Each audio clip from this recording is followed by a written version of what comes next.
Assalamualaikum warahmatullahi wabarakatuh. Alhamdulillah wa syukrulillah wa nikmatillah. La haula wa la quwata illa billah. Asyhadu an la ilaha illallah wa asyhadu anna Muhammadar Rasulullah. Allahumma shalli ala Sayyidina Muhammad wa ala ali Sayyidina Muhammad. Qala Allah Ta'ala fil ayatil karim. Bismillahirrahmanirrahim. Wasari'u ila maghfiratin mir rabbikum wa jannatin arduhas samawati wal ar uiddat lil muttaqin allazina yunfikuna fis sarra'i wad dharra wal kadhiminal ghaidha wal 'afina 'anil nas wallahu yuhibbul muhsinin.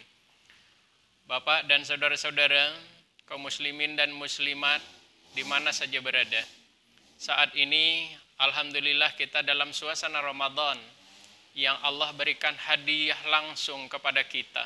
Karena Allah sangat sayang kepada kita dan Allah pun tahu bahwa sesungguhnya manusia ini akan penuh dengan kelupaan, kealfaan dan kenistaan. Oleh karena itu, dengan sayangnya Allah itu maka Allah berikan satu tempat, satu waktu untuk kita dapat kembali membersihkan diri kita. Karena hanya orang-orang yang bersihlah yang bisa untuk bersama kepada Allah Subhanahu wa Ta'ala. Bapak dan saudara-saudara sekalian, Ramadan ini diberikan oleh Allah dalam rangka membentuk karakter diri kita. Bahwa sesungguhnya dalam hidup kita ini kita memiliki makna manakala kita memiliki karakter dalam hidup. Sifat-sifat yang betul-betul memberikan dampak kebaikan kepada dirinya dan kebaikan kepada orang lain. Oleh karena itu wajar kalau Allah Subhanahu wa Ta'ala mengingatkan kepada kita, wasari'u ila maghfiratin mir rabbikum wa jannatin arduhas samawati wal ar uiddat lil muttaqin. Allah mengingatkan kita untuk dapat bersegera meraih ampunan Allah Subhanahu wa Ta'ala, karena ternyata ampunan itulah yang bisa menghantarkan kita untuk memiliki sifat-sifat takwa, dan takwa itulah sesungguhnya yang menjadi sifat dari ahli sorga. Bapak dan saudara-saudara sekalian, tentu dari banyak ciri-ciri orang yang takwa itu ada beberapa ciri yang disampaikan di dalam ayat yang diterangkan ini. Pertama, allazina yunfikuna fis sarra'i wad dharra. Ciri-ciri orang yang takwa itu salah satunya adalah yang istiqomah, dia secara rutinitas bersedekah, berinfak, baik dalam keadaan susah maupun dalam keadaan lapang. Ini bahwa orang yang bersedekah, berinfak dalam keadaan lapang kan sesuatu yang wajar. Kalau kita sedekah ketika baru mendapatkan gaji, baru mendapatkan rapelan, atau baru cair proyek, itu kan sesuatu yang wajar. Bahwa ketika kita tidak berimpak dalam keadaan lapang kan adalah sesuatu yang bertentangan dengan kehendak atau keinginan Allah Subhanahu wa Ta'ala. Tapi yang memiliki nilai tinggi itu adalah ketika pada saat kita memang butuh atau pas-pasan, bahkan mungkin kita sangat menginginkan apa yang diinginkan oleh orang lain itu, tapi kita masih tetap untuk dapat menyisihkannya untuk kita infakkan di jalan Allah. Sesungguhnya inilah yang sebenarnya yang memberikan dampak baik dan menjadi ciri karakter bagi kita, orang-orang yang takwa. Tentu kita berpikir sekarang ini bahwa yang namanya infak itu hanya sifatnya materi. Padahal baginda Rasul Muhammad SAW mengingatkan bahwa yang namanya sodakoh itu bukan hanya bentuknya materi. Tabasumuka fi wajhi ahika laka sodakoh. Bahwa kamu tersenyum saja di hadapan saudara-saudaramu itu adalah sodakoh. Kenapa tidak ketawa, pertanyaannya? Itu yang menjadi sodakoh. Karena ternyata yang namanya tersenyum itu adalah satu bentuk muka yang paling baik bagi kita. Paling menyenangkan. Tapi kalau kita mau coba, kita melihat bagaimana bentuk muka kita ketika kita ketawa, tentu kita sendiri saja tidak suka. Apalagi ketika kita berhadapan dengan orang, kita ketemu langsung ketawa-ketawa, tentu orang akan tersinggung. Artinya bahwa sedekah itu adalah sesuatu yang menyenangkan hati orang, bahkan memberikan manfaat bagi orang. Apa manfaatnya senyum? Bisa menenangkan hati orang yang mungkin dia dalam keadaan gelisah.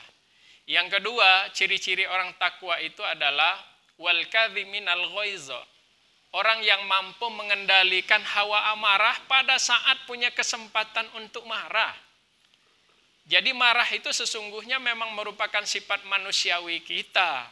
Akan tetapi ternyata karakter yang diminta oleh Allah melalui puasa ini adalah bagaimana kemampuan kita menahan, mengendalikan hawa amarah kita pada saat kita punya kesempatan untuk marah. Karena berbeda kita saat ini, ketika kita punya kesempatan untuk marah, kadang-kadang justru saat itulah semuanya kita tumpahkan. Bahkan kadang omongan kita tidak terkendali. Apapun yang ada di dunia ini, dari kebun binatang sampai manapun terkadang kita sebutkan. Padahal sesungguhnya ketika kita mampu mengendalikan diri kita untuk tidak terlalu marah berlebihan pada saat punya kesempatan untuk marah, itulah sebenarnya yang namanya takwa itu. Oleh karena itu, sabar yang diajarkan oleh puasa ini ternyata memang memberikan dampak bagaimana caranya kita membentuk ketakwaan dalam hidup kita. Yang ketiga adalah wal afina anin nas, memaafkan kesalahan manusia. Pada saat tentunya orang berbuat salah dan memiliki kesalahan yang besar bagi kita.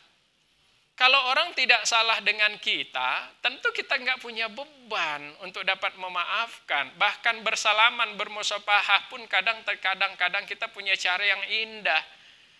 Tapi ketika orang punya salah atau berbuat salah yang besar kepada kita, bahkan menyakiti dan memfitnah kita, tapi ternyata kita mampu mengendalikan diri dan hati kita untuk membuka diri, memaafkan, sesungguhnya itulah sebenarnya yang namanya takwa itu. Kalau memaafkan orang yang nggak punya salah itu biasa. Oleh karena itu Bapak dan saudara-saudara sekalian, ternyata karakter yang dituntut oleh Ramadan, yang juga dituntut oleh Allah Subhanahu wa Ta'ala ini adalah kelapangan kita untuk memaafkan ketika orang berbuat salah dengan kita. Oleh karenanya ketika kita bertanya, manakah lebih tinggi derajatnya orang yang minta maaf dengan orang yang memaafkan? Tentu kedua-duanya cukup baik. Tapi ketika kita lihat bahwa orang yang minta maaf itu belum tentu ikhlas. Ada yang minta maaf karena takut diadukan ke polisi. Ada yang karena pengaruh ini dan itu. Ada yang takut enggak kebagian dan sebagainya. Maka akan berbeda ketika orang itu lapang dada memaafkan. Karena orang yang lapang dada memaafkan itu tidak akan pernah menunggu orang itu minta maaf atau juga dirayu untuk memaafkan. Karena orang yang lapang dada memaafkan itu sadar bahwa menahan dendam itu seperti menyimpan pisang busuk. Kita punya pisang. Pisang ini busuk di ujungnya atau di atasnya. Kemudian kita simpan malam hari ini, besok kita buka atau lusa kita buka. Pertanyaan saya, apakah tambah busuknya atau hilang busuknya? Maka tentu jawabannya bisa dipastikan tambah busuknya. Begitulah orang yang menahan dendam itu bukan tambah sehat dirinya, bukan tambah sehat batinnya, tapi justru akan menimbulkan penyakit-penyakit fisik maupun penyakit-penyakit batin. Bisa saja tumbuh darah tinggi, jantung, dan sebagainya, kemudian tumbuhnya penyakit-penyakit hati dan sebagainya. Oleh karena itu, tentu orang yang memaafkan itu jauh lebih tinggi derajatnya ketimbang orang yang minta maaf. Mudah-mudahan apa yang saya sampaikan ini akan berkah dan bermanfaat untuk kita semua. Mudah-mudahan ini menjadi pengingat bagi kita semua. Semoga Allah memberkahi dan mengampunkan kita di bulan Ramadan ini. Kita bisa membersihkan dosa kita kepada Allah melalui ibadah dan taubat kita. Membersihkan dosa kita sesama manusia dengan saling memaafkan. Mohon maaf lahir dan batin. Assalamualaikum warahmatullahi wabarakatuh.